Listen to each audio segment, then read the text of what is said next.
മുനയംകുന്ന് രക്തസാക്ഷി ദിനാചരണത്തിന് മുന്നോടിയായി പതാക ജാഥ മുനയംകുന്ന് രക്തസാക്ഷി സ്മാരകത്തിൽ നിന്ന് രക്തസാക്ഷി നഗരിയിലേക്ക് നടന്നു. യോഗം CPM ജില്ലാ സെക്രട്ടേറിയറ്റ് അംഗം C. സത്യപാലൻ ഉദ്ഘാടനം ചെയ്തു.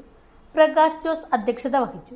Jose Pathalil, Sabu Abraham, KK Krishnan, MN Prasad എന്നിവർ സംസാരിച്ചു.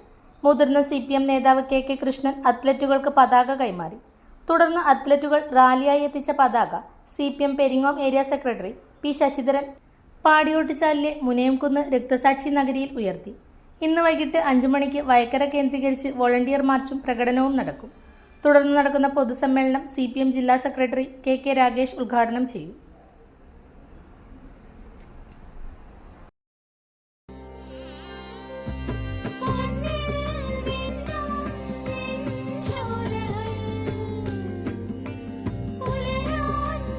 ഇതെനിക്ക് തരുമോ?